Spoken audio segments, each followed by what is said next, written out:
Hello, and welcome to Higher Voltage, a podcast about higher education that explores what's working, what's not, and what needs to change in higher ed marketing and administration. I'm your host, Kevin Tyler. Campus brands belong to a variety of stakeholders: students, faculty, and staff, of course, but also alumni, donors, the surrounding community, and many others. Today, I'm joined by Teresa Valerio Parrot and Erin Hennessy of TVP Communications to discuss the role of campus leadership and communication in challenging times and how presidents can better navigate the tricky landscape of campus discourse. If you could both just take a minute to introduce yourselves, what you do, what kind of work you specialize in for our listeners. Erin, let's start with you. Sure. I'm Vice President at TVP Communications, coming up on my 8th anniversary in the role. And with our agency, I do a good deal of internal messaging, strategic communications planning, a lot of crisis communications and media relations training, and along with Teresa, lead our crisis communications work. My career has bounced back and forth from higher education to state government to federal government. So I'm excited to have this conversation today because I think it's a topic that isn't given enough attention either in state houses or on our campuses, to be frank. Teresa. I'm Teresa Valerio Parrot, and I'm the founder of TVP Communications. This week actually is our 10th anniversary, so super excited for that. Thank you for celebrating that with us. We, as Erin mentioned, do proactive and reactive communications. And increasingly, I would say, Kevin, I think that the topics that we are being asked to address include policy issues that are outside of the institution's control. And my career focus when I first started in higher education was policy work. So my graduate degree, my master's, is in public administration, and I worked on higher education policy at the institutional level for a number of years before moving into communications. I think it's a natural path, as Erin mentioned, working on Capitol Hill and communications, and now working and doing what we do, that we often are in that world that is between how higher education operates and how the world exists. And I think that's really where policy comes into all of this. Let's take a quick break to talk about our sponsor. Higher Voltage is brought to you by Squiz. University websites are filled with great information, but oftentimes a simple internal site search does not give users the information they're looking for. Funnelback, the site search product by Squiz, changes the way people engage with content by revolutionizing search. It delivers relevant and comprehensive search results for users, which is key for business objectives.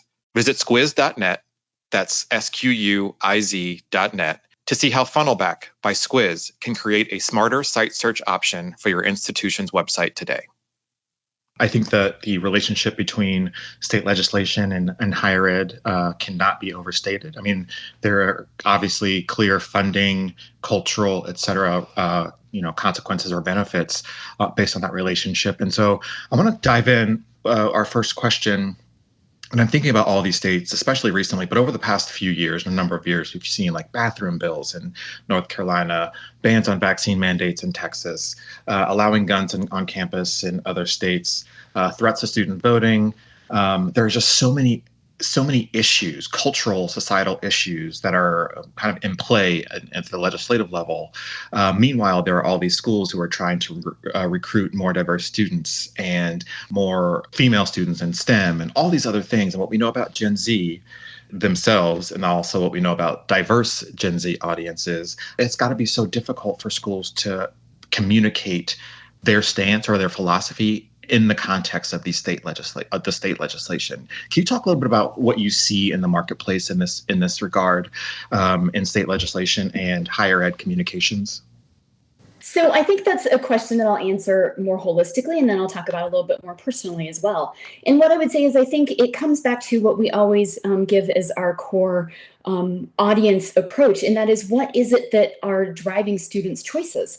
And for so many of our students, they may not be thinking about going outside of their state, if it's red or if it's blue, because they're looking at cost and they're looking at convenience, and they're looking to see what's in their best interest financially and from an opportunity standpoint. So it really is a slice of our audience that we're really talking about that has the luxury of looking across the country and saying, is this something that really impacts me? And therefore, I will choose a different path, or I will make a choice based on what that opportunity means for me. And really, that means we're talking about our full pay students that are really most impacted here. And what I would say is, on a personal front, I have a Gen Z student who is in college in Texas. She's in Houston, Texas, and she's at Rice, and I'm super proud of her. And I would say that she was looking at two things. What are the opportunities available to her? And the second was, and how could she make a difference? So her major is social policy. And if you want to make a difference in the social policy world right now, you go where some of these bills are being passed and where there is work to be done, because that's where you see your fit and your opportunity. I'm in a doctoral program in Texas as well. Coincidentally, I'm going to SMU for my doctorate degree. And what I would say is it goes back to what was in the best interest of the student. And it was the convenience, and it was the offering, and it was the timeline. So I think there are so many different ways that we need to slice and dice this. And it really does depend on how we're thinking about our students and their opportunities. I think we also, and I'm sure we'll dig into this, need to just make that distinction between public and private institutions and the flexibility that private institutions have to, I don't want to say ignore, but to set aside some of the legislation. And they are, again, when you talk about privilege, and I think that's such an important point, Teresa, the private institutions within these states have the opportunity or the privilege to set aside some of the more problematic pieces of legislation to a greater or lesser extent. Obviously, at a public institution, there's going to be heightened sensitivity and obviously a larger obligation to follow the exact letter of the exact law. But oftentimes, private institutions aren't within that scope. I think that's an excellent distinction in the public and private. One of the things I often think about is the environments that these policies can create when they're trying to attract basically new taxpayers, right? Like the idea of attracting someone from out of state to your institution, whether public or private, is hopefully that the place where you are located is attractive enough to that person that they stay and build a life and create a family, et cetera. These policies can sometimes make that somewhat difficult. And so I'm curious about what you've seen in your work around university administrators advocating for the interests of their campus populations when it comes to these kinds of policies. I think that's such an important point, that we're educating taxpayers. And we always used to lean on the statistic about the vast majority, and I forget which percentage it was, but the vast majority of college graduates stay within a 50-mile radius of their institution once they graduate. Having been raised as a professional in New Jersey, which at the time was the greatest exporter of college students in the country, that was certainly something that was very, very present for us. I think what we see, and I'll be interested to hear your perspective, Teresa, but what we see is often institutions leaning on the mission and saying, to Teresa's earlier point, we're bringing students here to learn how to both live together and receive an academic education, but we're also bringing them here to prepare future citizens. And so the students who do come to a state where there are challenging political positions being bandied about, we are educating our students how to fight those, how to push back on them, how to seek to influence the legislative process. It's not for no reason that we do huge voter registration drives early in each academic year, so that we can give our students the tools they need to be participants in our democracy on the state level, on the local level, on the national level. I know that in itself can raise some hackles within state legislatures because there are assumptions made about how our students are voting. But I think we see folks very often pivot to mission and say, what we are here to do is train the next generation of participants in democracy. Part of that is voting. Part of that is engaging in the legislative process wherever you live, whether it's on your campus or at home. And we really, I think, need to continue to push that, perhaps even more than we have to date. I agree with And you. I'm going to piggyback on that because I feel as if over the last, I would say 5 years, we've seen an increase in the number of pieces that we've worked with presidents and senior leaders to write. And that's we live in a blue space in a red state, or we live in a blue space in an increasingly red state. So it might be a purple state that is moving red or feels red or is perceived as red. And we're writing and placing a number of those locally and nationally as well. And it really is tied to where they recruit students and how they want to be thought of. And I think that's a real push and pull that our public and private institutions are seeing across a number of different communities. And I think that's an important realization for us to have as well is what is our perception, right? It goes back to brand. How are audiences perceiving us? And then what is the reality behind that? Because in some of the states, to be honest, that blue dot is trying to say we're a little more purple than you think. Because they are recruiting students from across their state, and they need to make sure that all students will feel that they are at home. Others are kind of talking about concentric circles. So we may be a purple dot, but there's a bluer dot around us, or whatever, however they're looking at those colors, because they need to recruit faculty and staff to also live in these areas. And for some of these very, very blue dots, faculty and staff of color may not see themselves in that community. Ideologically, they may be blue, but looking around the community, they may not see their fit. So how are they starting to talk about the greater community so that people can find a space where they feel comfortable and they can thrive personally as well? And that's a significant shift that I'm seeing over the last number of years that I don't know that we were as much talking about that maybe 5-10 years ago. Yeah, and Teresa, I think that's so smart, and I'm going to sort of raise the curtain on some of the conversations you and I have late in the afternoon when we're, sort of winding down from a tough day. I think we're seeing an increase in presidents who are willing to stand up and say, while this issue verges on political, I'm willing to take a stand because it is in alignment with mission. It is in alignment with what we do as an academic institution. Importantly, it's in alignment with how we position ourselves in the marketplace. Right. That we are saying, this is a place for activists. This is a place for students who are engaged in the big questions and the big issues. We still, I don't think, could field a football team of these presidents who are willing to sidle up to that political line that presidents have avoided for so long. But there are more and more of them, and they are, I think, increasingly drawing attention. I don't think it's a coincidence that a number of them are Black presidents who are willing to say, if I'm going to lead an institution that is either an HBCU or serves a large number of Black and Hispanic and other minority students, I'm going to have to engage in some of these issues that perhaps some of my white colleagues aren't comfortable stepping up to and engaging with. And I think that is an interesting shift. I think it's one that deserves some more coverage and some more study. And I'd love to read longer pieces about that shift. But I do think we're seeing more comfort in that area. And I think it's important. And to that point, Erin, I agree. And I'm glad that you're sharing some of our end of the day talks. Here's one more that we also talk about because it ties directly into this. We are hearing fewer and fewer presidents using the term student activists like it's a 4-letter word. There was a point where every time we heard student activists, it was a negative.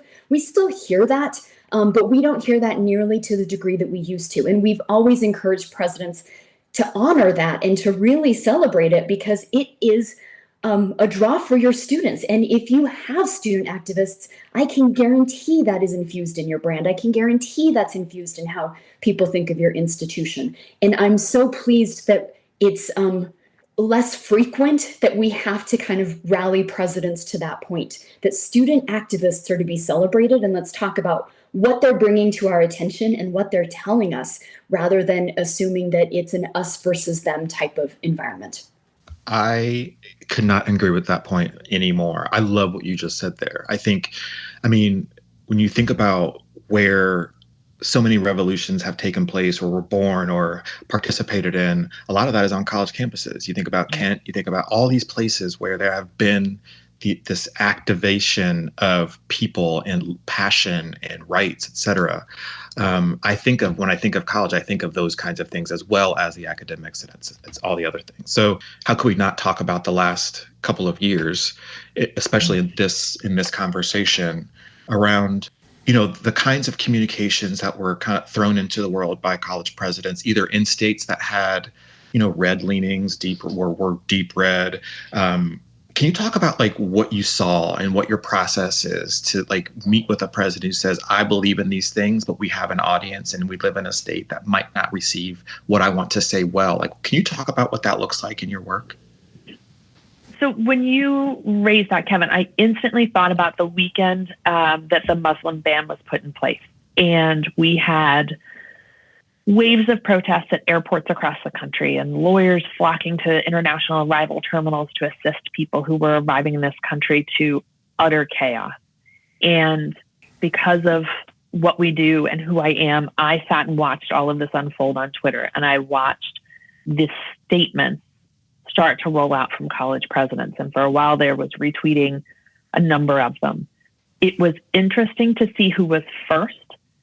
And I don't remember off the top of my head exactly which institution. I think it was a large public R1 institution was one of the first to issue a statement from the president, not just, the University of fill in the blank is concerned and monitoring this, but an actual statement from a person. And the first couple were very interesting and very powerful and very impactful. And then you could just watch the whole dialogue turn a corner when all of the performative bandwagon, oh shit, we better get one out too, because this institution down the road or this peer institution or this aspirational institution has one out.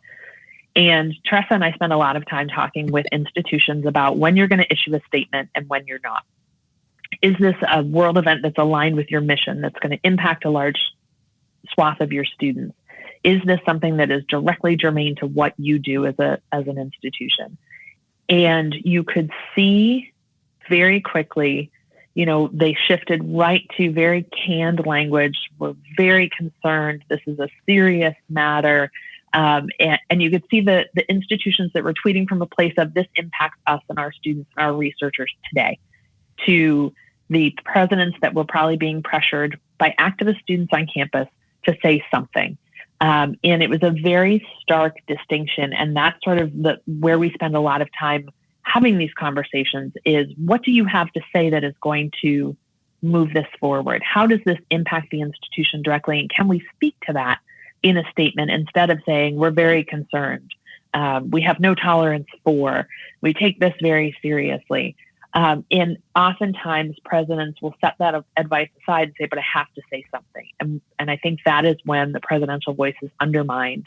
And it's very clear, I think, to people who observe the industry closely when that happens. Erin usually brings people along through logic, and I yell at people. And here's where I yell at people, and that is at the point that you are no longer authentic, right? At the point that this is performative, please don't. Please don't, because you're not helping the conversation. At the point that I take your statement and I put it into Google and everybody else's statement comes up, then also please don't. Right? This has to be something that you believe in. This has to be something that you are advocating for. And this has to be something that you're willing to put out there, even though you're a little bit scared. And if you're waiting until it's too safe of a moment and the moment has passed, you actually do yourself more harm than being one who leads because this is the right thing to do. And your campus community expects to hear you talking about it. I also have, and Erin has, we've had presidents in the past that I warned them about becoming town criers as well, right? You can't be, hey, there's a red flag over here. Hey, did you see this? Hey, we're really concerned about that. You have to pick and choose very carefully in today's world. What is it that you're willing to take on because you're doing something about it? It's not just enough to say, we're worried and we take this seriously. And so what? And if we don't have that passion behind it, I always ask presidents either to dig a little deeper, and Erin and I co-wrote a piece about this recently, dig a little deeper, make sure you have something to say, or really think about whether or not this is the right time. Because as much as that's an external public statement, it 100% is a gut check for your internal community about where you stand and what your leadership means. So we should not have any false illusions about what this could be from a good standpoint and what this might be if you are performative or this isn't something that you're actually willing to move forward. Yeah, I'd far rather see a president take the time to sit and check in with their director of international programs, to check in with faculty members, to check in with student leaders and say, how is everybody doing and what do you need from the institution? Than to see them sit down and come up with yet another 75 to 100 word statement that is just going to be, contained in a Twitter wrap up in one of the trade publications on Monday morning. I think statement is fine. Action is more important. I admittedly am getting goosebumps from this conversation. And every time we record one of these episodes, someone says something. It's like, this isn't revolutionary, but it sounds revolutionary for higher ed, which I think will just continue to be the story. But I think about some of the comments and messages or statements I saw last year after George Floyd, and the ones you could tell were just participating and the ones that were passionate. Right. I think that is a very, very easy thing to tell. And with the generation that's coming into college now, they are savvy, especially around messages. They can suss out in authenticity in a heartbeat.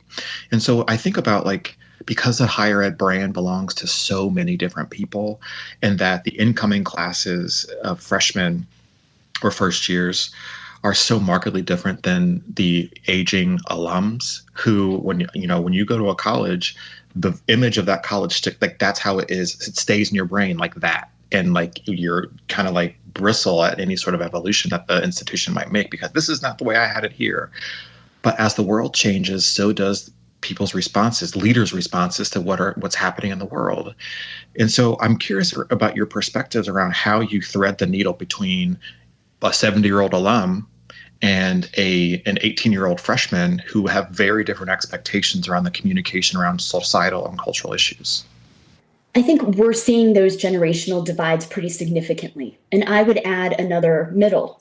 And I think that's our faculty and staff who are very vocal on social media, have great relationships with our students. And it feels to me some of their concerns overlap and some of them don't. And I think we need to be listening very carefully to what they're saying as well. And I think one of the things that is important is that it's never safe to be a leader. That's part of why you're hired. And there are moments that require leadership. And you're going to tick people off. It's going to happen. And it's not as easy as a calculation of what's the safest group to tick off and what costs us the least amount of money.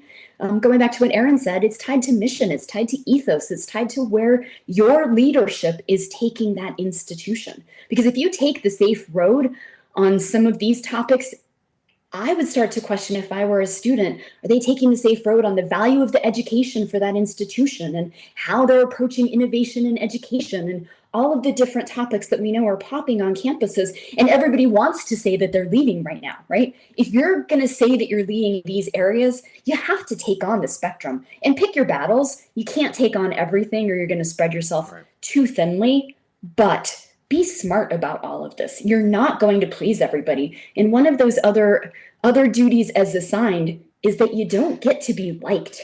That's just how it is. People go into presidencies thinking, I'm going to be the one who's liked. I'm going to be the president who everybody thinks back and just views so warmly. You may or may not be, but instead you should be doing what the moment expects of you. Short and long term, what does your institution need? And that's entirely different than how do I maintain being liked? Yeah, I mean, here's another Teresa and Erin 4:30 p.m. conversation. There are so many presidents who are in the position right now that I don't believe are suited to this moment. And I feel for presidents who are early in their tenures, who have worked throughout an entire career to rise through the ranks of academic leadership, who have gotten to this moment, to this position. They have applied, they have gone into this. To Teresa's point, they think they're going to be the one that has the building named for them because they're so beloved and everyone's going to talk. Series, there's always a speaker series. Yeah, of course.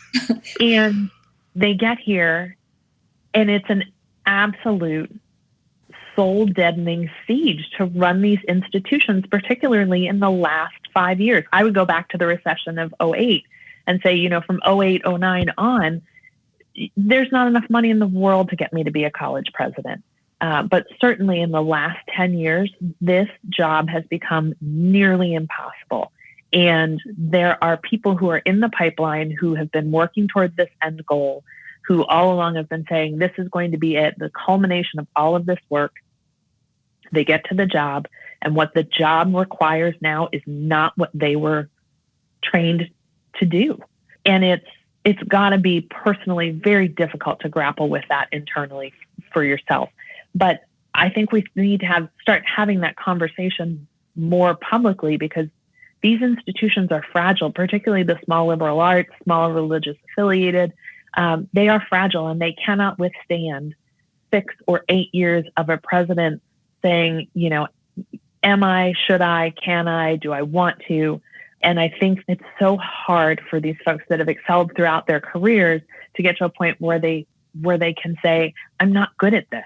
I don't have the skill set for what this moment requires. And the best thing for the institution long-term is for me to step out. And that's got to be incredibly difficult. But I think we're at a point where these jobs are just too high stakes for folks to sort of muddle through. Well, and Erin, to that point, I think one thing that I would add is that I recently was chatting with a reporter, and the conversation was about openings in higher education. And the comment I received back was, I was the first person to mention that these are thankless jobs, because they are thankless jobs. You have to make sure that you're finding validation outside of the job, not in the job. And I thought that was fascinating, that how is it I was the first person to raise it? Everybody else was talking about what great opportunities are coming back and what a great capstone on a career and all of these different platitudes that may have been the case but haven't been for a while. And I think we need to realistically set expectations. They are great jobs, don't get me wrong. You can make a hell of a difference. There are so many things that are beneficial. But at the end of the day, you may not be liked. How do we balance that? You're not going to possibly get the building and the speaker series named after you at the end, but you may have made a significant difference for that institution long term. The other thing that we need to have a conversation about, and I say this with all due respect to my colleagues, my former colleagues in the association world, we need to have a hard conversation about how we're training presidents, because it is no longer the same world we're launching presidents into. And I know that the organizations and institutions that do this kind of training are, of course, seeing all of the things we're seeing. We need to iterate that training faster. There are presidents who have gone through these programs, have gone out into the world and are doing truly remarkable work. They are the model for the next generation of presidential leadership. And, we're fortunate to work with a number of them. I want to take them, clone them, and send them out to sort of talk about what you actually need to run an institution. Yes, we need to talk about legal issues and athletics and recruitment and enrollment, but it's bigger than that. And I think we miss the thing that pulls it all together in what we're currently doing to train academic leadership. And I think we aren't having that hard conversation of, this is what the job is like. Are you actually suited to do it? I get you want to do it. I get you think you're suited to do it. But how do we get down to brass tacks and say, either yes, you have what it takes for this current environment, or you don't? And I don't know how to move that into the training realm, but we need to do it quickly, because I think we are seeing a real crisis in the continued development of the pipeline of the leadership that we need. And I'm going to piggyback on that, Erin, because Erin knows this is my hot topic now, and that's governance, right? So we also need to be training those boards, because a president can't succeed unless they know that they have the backing of their board to do so. So we need the boards to be trained as well. And this does bring us back to our conversation and our topic. Boards are the spectrum of society, right? You're there for a number of reasons, whether it's who you know, what you know, or how much money you have. Having said that, they do run the political spectrum. So as we talk about this as well, there is this public policy conundrum that some of our presidents get into, that they're doing what is in the best interest of their institution they believe, and they may or may not have their board's support in doing so. So there's this companion training that I think that we need to be thinking about, as well as asking some really fundamental questions about who can and should be on our boards longer term. What you're saying is something I think about a lot, and that is, it does kind of feel like higher ed leadership, presidencies specifically, is like a campaign that never ends, like a political campaign that never, ever ends. There's no finish line until you leave that job.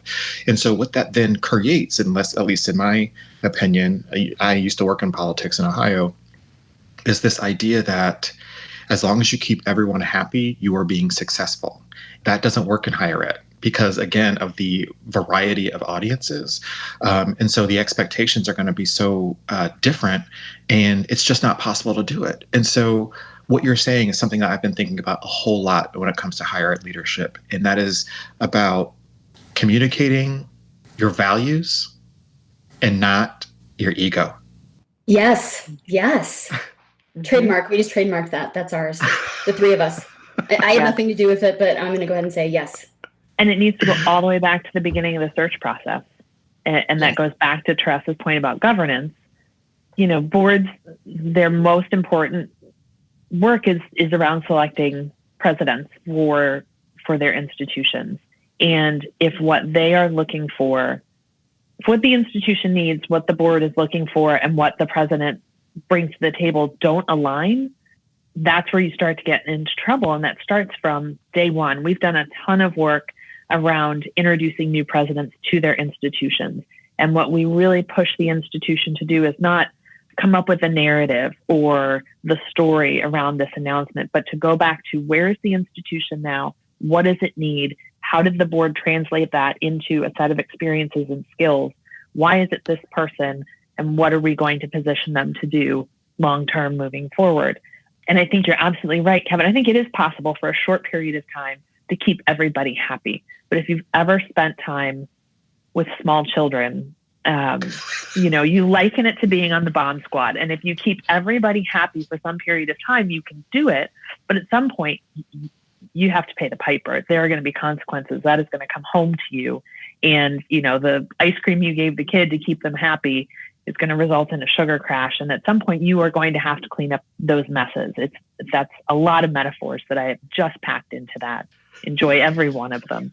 But you're absolutely right. You can only dance that fast for so long. And eventually you're going to collapse from exhaustion, and there are going to be real consequences to that. And it's unfortunate that the institution then gets caught in the crossfire. Holy shit. That is like 17 different mixed metaphors. That is potentially a personal record, but sorry about that. So I'm going to piggyback on something, and this just exemplifies that, again, Erin's the nice one and I'm the yeller. So the board is responsible for the hiring of the president, and I would say they're also responsible for the firing of the president. It's part of it. We use that term hiring and firing as if it's one word. And I think there's a reason for that. But what I also would say, and I think this is important, and whether this is tied to policy or this is tied to just how we treat each other, I think there are a number of boards that transition out presidents in very unfortunate ways. And what they forget is that everybody else who searches that position, everybody who considers it, is going to look to see how the president was treated and what their transition out looked like. It is exactly where this conversation starts and stops for a number of people. And there have been some amazing institutions that have had some really big fires of transition, and they cannot recruit the caliber of individual that they need. And that goes back to how the board handled the second half of that responsibility. So I think there's a real key there that we need to be thinking about how we announce and roll out that president so that we put them on the track for success. And we also need to think about what graciousness looks like on the other end of that, because it's not about that person, it's about the long-term health of the institution. And that's often what we have to remind people of, is that you're transitioning a person. Let's do that as graceful as possible, because we're trying to retain reputation for your institution long-term.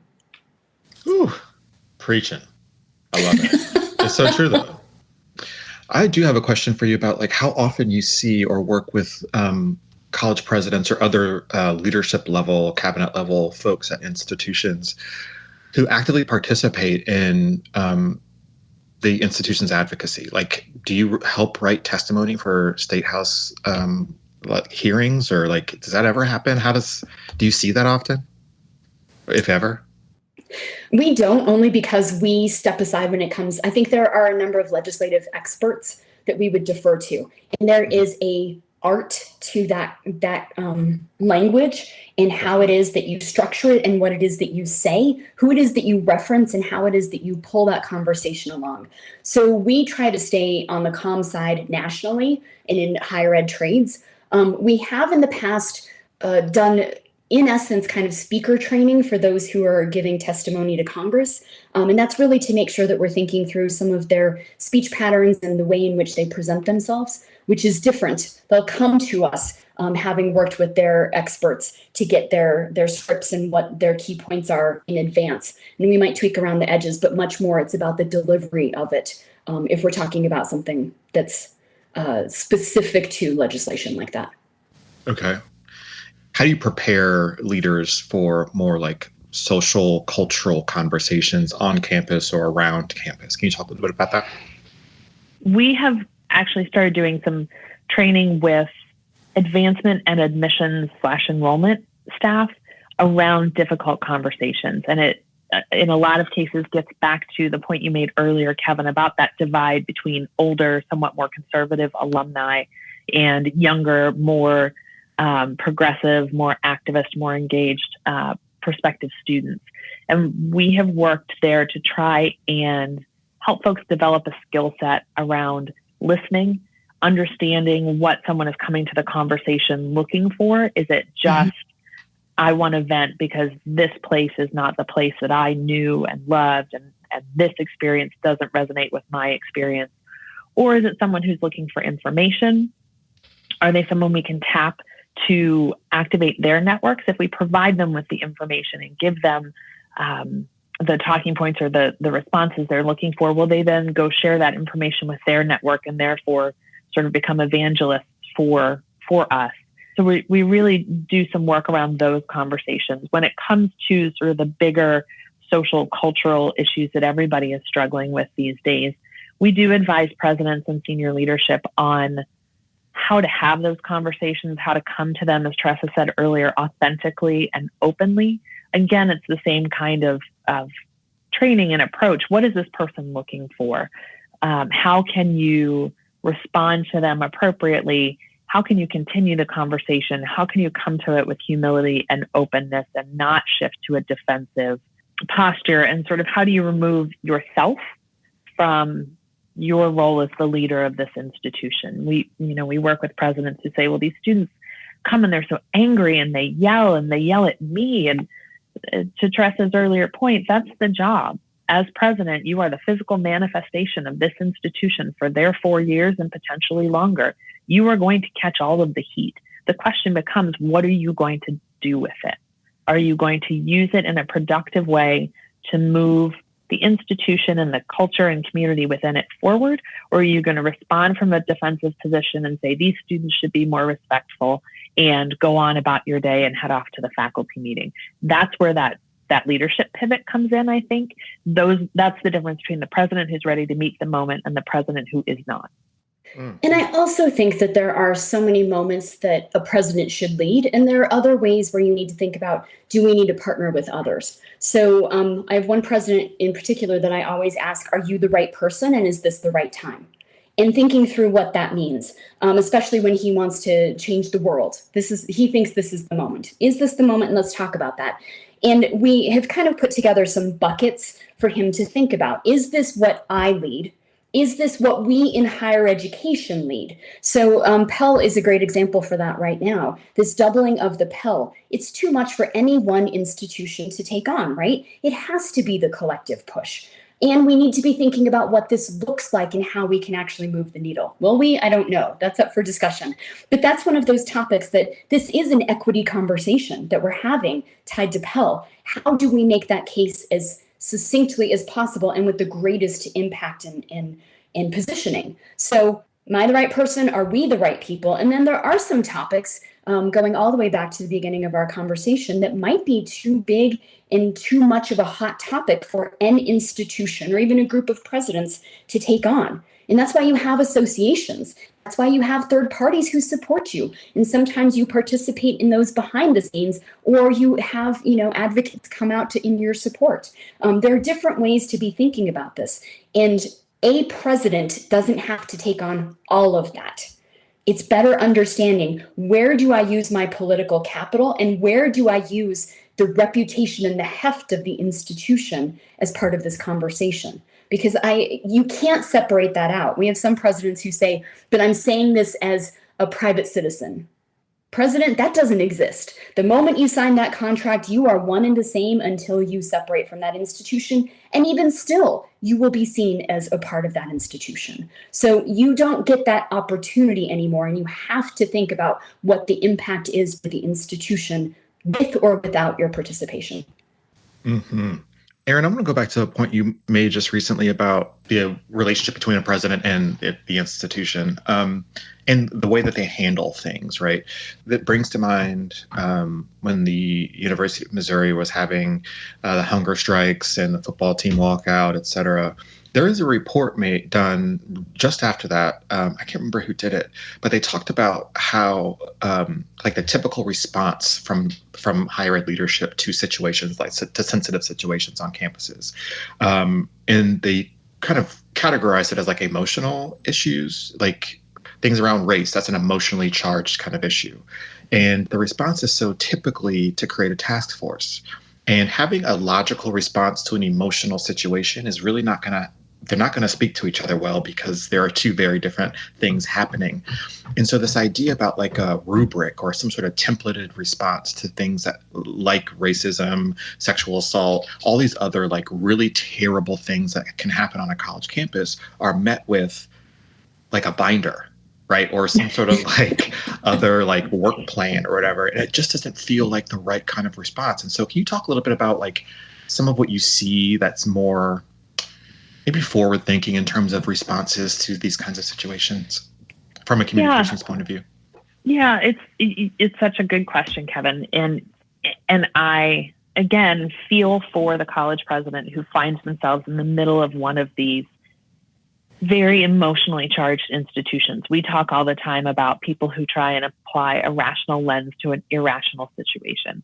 When you come in and say, well, here's the workflow and here's the template and here's the constituencies that need to be represented on the task force, and here's the external expert we're going to bring in to do a review that we may or may not publicly release. It is not surprising to Teresa and I, anytime we see that response, that this issue is going to continue to roil your institution for as long as you continue to try and jam this emotional response into a very administrative box.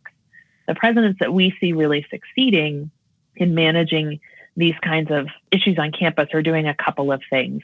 One, they are making room for that emotion. They are sitting in that uncomfortable conversation. They are sitting in that town hall meeting or that town hall Zoom more recently. And we're not saying, get up there and wear a hair shirt and be beaten about the head and shoulders. But what we are saying is you need to make room for this emotion. This is an emotional response. And until we get through some of that initial emotion, it's going to be really hard to figure out what to do, to figure out what is going to feel responsive to those students or faculty or staff or whomever you're dealing with. We need to make room and we need to sit in those hard conversations for a bit. And then what we advise is you may or may not need a task force, but what you do need to think about is how you can be moving the needle on what needs to be done on campus in three big buckets: your short, your medium, and your long term. Our students are going to come to us. We sort of went through that period of time where we saw a lot of lists of demands, and a lot of them rightly included a demand that the faculty be diversified, that we need to see more Black and brown people at the front of classrooms. 100% agreed. We all know in academia, number one, the hiring process doesn't work like that. And B, number two, we haven't yet created the pipeline that makes moving that needle very easy.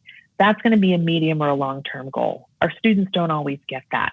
But if we can pair that with some medium and short-term goals, that hopefully does enough to demonstrate good faith and commitment to our students so that they have the ability to wait a bit longer for the bigger stuff down the road, because we have shown them up front, we're going to do the small stuff, we're going to build, and we're going to continue to move the needle on this. And we see great success. The other thing that we encourage folks to do once they set up that kind of three bucket approach is to be transparent.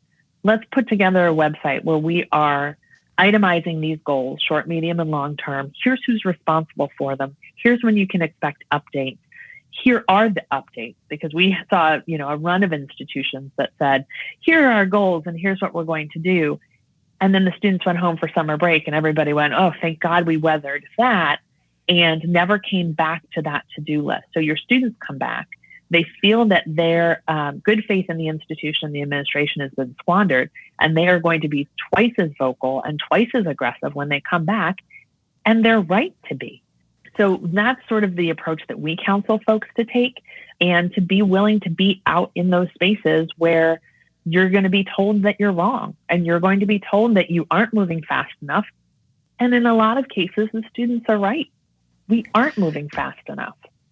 And I think, Erin, the important part of that we always stress as well is that your students are saying, this is how we feel today. This is what we're experiencing from the institution today. And we respond with, that's great. Our task force will get back to you in 18 months to 2 years. So you're telling those students, for 18 months to 2 years, we are going to just let you continue to feel and experience the institution that way. That it's okay that you are having this experience that is less than ideal. We are fine with that, because we need to allow our processes to go ahead and check boxes.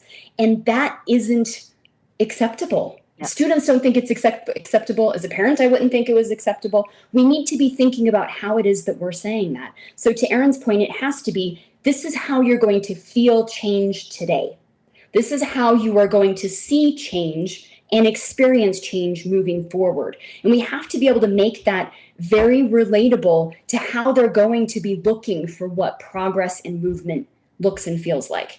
And that's really where the authenticity comes back into this. This is where the language and the follow through is so critically important. And this is where the hard work happens. This is what we really want for people to be talking about. So again, don't tell us this is what we plan to do. Tell us what you're doing. We see leadership assume a far more in-depth and arcane knowledge of academic administration and faculty administration. We assume everybody's reading the faculty handbook. Oh no, it's just people like us. But we expect students to understand the hiring process for faculty, and we expect students to understand the budgeting and the tuition setting process and revenues and where curriculum comes from, because we always hear, but we all know curriculum is the responsibility of the faculty. Correct, but we don't all know that. Yeah, right. Yeah. Right. And in the worst case outcomes, we see presidents and leaders say to the students, will you tell us what you want us to do? At which point I say, just hand in your business cards and go home, because that is A, problematic, and B, pretty offensive to say to students, you're unhappy, you're telling us you are feeling X, Y, and Z, and we're going to tell you, you have to fix the problem. You tell us how to fix the problem. And so it's so frequent that we see these things go off the rails, and it's really rare that we see a president who is willing to just wade right into it and say, you're right, we blew this, we need to be better. Tell me how this feels to you, to Teresa's point. Tell me how you're experiencing the institution. Tell me where you feel we're coming up short. I'm going to go do the work with my team to, in a reasonable amount of time, come up with a roadmap forward. I'm going to bring that back to you so we can vet it together. We're going to agree on some goals, and it's my job to make sure that this institution is responsive to that list of things we need to do. It's rare to see everybody hit those marks. Some folks are really trying, but we need to be better in that space. I just want to say, I think that this part of this conversation, your point around making space and being more urgent in the response from a leader. There's a great book by a man named Brian Stevenson called Just Mercy. And in that, he talks about getting proximate. And the idea that I understand the value and the function of having a bunch of layers of people between a president and students. I understand how that works. However, there are times when that space needs to shrink, because in order to truly understand the weight of pain and joy, for that matter, you have to get as close to it as possible to understand what the motivation is behind it, or the energy that is behind it, or what created it. And if presidents aren't willing to go into the space, step into the square and say, tell me what you're feeling, there is no real way to truly understand, empathize, sympathize, whatever it is, what is happening for the people who are on their campus, who are in their care. And so I love this idea of being more urgent and having these three buckets. This is how you're going to feel change today. here's what's next, and here's how you'll experience it for people who come after you. Because otherwise, people have an unfinished situation once they graduate. Like, they're still thinking about the way that they felt when they left your campus or lived on your campus. And we don't want that to happen, because there's a whole alumni operation that has to kick in after they leave. And, we got to fix those. So I just wanted to say that But I want to piggyback on that, though, Kevin, because quite often we experience a number of administrators who are trying to create protections around a president, right? They're trying to make sure that they're not putting them into difficult situations or uncomfortable situations, that they're making sure that the brand of the president stays presidential, right? And we talk about that all the time. How do you stay presidential? That's a little bit different in this case, because to your point, you have to be able to interact with others and feel it. And quite often, that's where we see colleagues across the country and in a number of different positions say, ooh, let's not have the president go to that. Ooh, let's send student affairs instead. Ooh, well, why don't we make sure that we limit that to 10 minutes and no more, right? And you can't have the building of a relationship based on what we're not going to do and the time limits. And that's where I think we also have to be thinking about what is a safe amount of vulnerability and what can we gain from that vulnerability in that moment. Because I do think we do have a responsibility to make sure that we are thinking about what the reflection on the institution will be. And we don't want to put our presidents in positions where there is longer term harm to the institution. But there is a middle ground there that quite often we never even try to embrace or encourage because of the what ifs. And that's where I think this is a much different time and place in presidency, to go all the way back to Erin's points, than we had previously. This is so great. I'm having so much fun. I have one more question. I want to be super respectful of your time, but I do have a question about that kind of loops back around to the way we opened this conversation, and that is it possible for the brand of a state to be separated from the brand of a university? Ooh. Just in your own opinions. It doesn't have to be based in fact. Like, just what do you think? That's such an interesting question. I think maybe. Here you go, trying to please everybody. Right? Is that our snippet for yes. Twitter? I'm gonna go out strong. I'm gonna say yes. And I think it's because we see some institutions that are just doing, so here's my Pollyanna coming out. We see some institutions that are just doing such amazing work, and it is recognized and it is appreciated. And students understand what is and sometimes what isn't in the control of the institution, and they're looking to that institution for its opportunities. And I think this is where we get back to the very beginning of the conversation, and that is students have to understand, to separate those two brands, what am I going to get from this experience, from this education, from this opportunity? And that doesn't have to be one and the same as the state.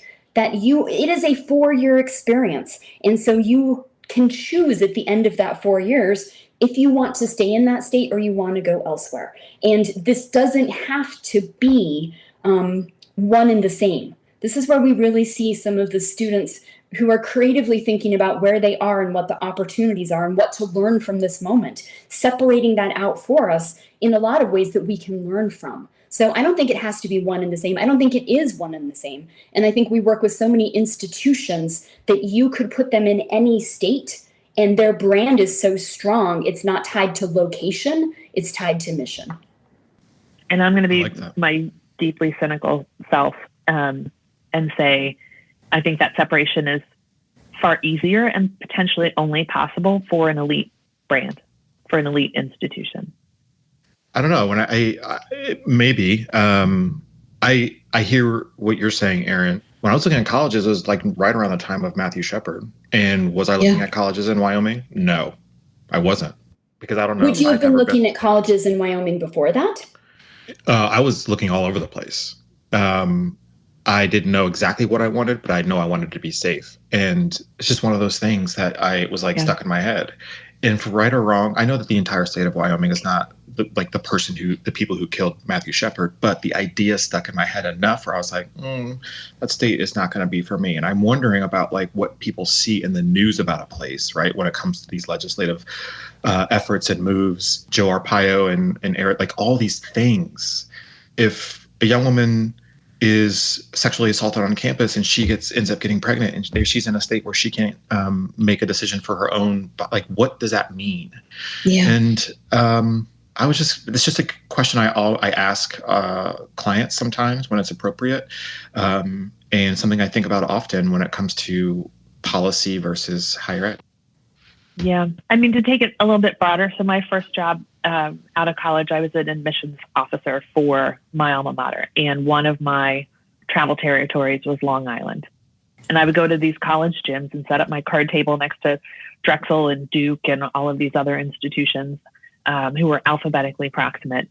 And people would come up and see the standard pretty picture of the fall foliage and the young, carefree, delightfully diverse undergraduates wandering across campus. And they would say, "Oh, this is pretty. Where is this?" And I would say, "New Jersey." And the first response from a large swath of students was always, "I would never go to New Jersey." But you know who didn't have that conversation is the rep at Princeton. Princeton's brand is outsized when compared to the brand of the state of New Jersey. My small liberal arts institution didn't have the luxury of having a brand strong enough to overcome the perceptions of the state. Mm-hmm. And so I think you're absolutely right when you talk about policy and legislation. But I also think these young people who are looking at institutions, a lot of them are activists or more engaged than certainly I ever was in high school. But I have to believe that this is only one in a mix of factors. But for the very rare student, it isn't cracking the top 5 of factors, I would guess. I agree. But that's the position I come at it from, having attempted to shill for an institution that was not Princeton in a state that definitely was New Jersey. And so this is where I think we may have disagreed on what we did disagree on the original point, but I'm going to agree with you now and say, I don't think it's the top 5 because again, I think it's opportunity and more importantly, it's cost. So I am that everybody's friend who has coffee with everybody's college or high school junior and senior and give them thoughts on colleges. And so they'll say, "Oh, I would never go to college in X, Y, or Z state." And as we kind of unpack it, it's because they're still thinking in state, right? They're still thinking 50 miles from home. So I really just limited it to a state in our conversation that they had been considering at the start of that conversation. And number 1 is going to be cost. So I think that even as we have these conversations, it is a luxury for students to be able to put that on their list, period. And it's an even bigger luxury for them to have it in a place that influences their final decision. Yeah. Erin Hennessy and Teresa Valerio Parrot, thank you so much for joining me today. This was a great conversation. I learned a lot from both of you. I enjoyed chatting with you. I think there's a lot more to be said and written and recorded in this space, and I'm looking forward to seeing how higher ed leadership can evolve to meet the moment, as you both so eloquently stated earlier in our conversation. These are issues that we care passionately about, and these are the conversations that we are having all of the time about what we hope to see in an industry that we very much love and that I am comfortable saying changed both of our lives as students. And so we're delighted that you're hosting these conversations, Kevin. And I wasn't joking earlier when I said we'll come back whenever you want, because there's so much to talk about here about where we're meeting the moment and where we aren't. That's it for this week's episode of Higher Voltage. We'll be back soon with a new episode. And until then, you can find us on Twitter at Volt Higher Ed. And you can find me, Kevin Tyler, on Twitter at Kevin C. Tyler 2.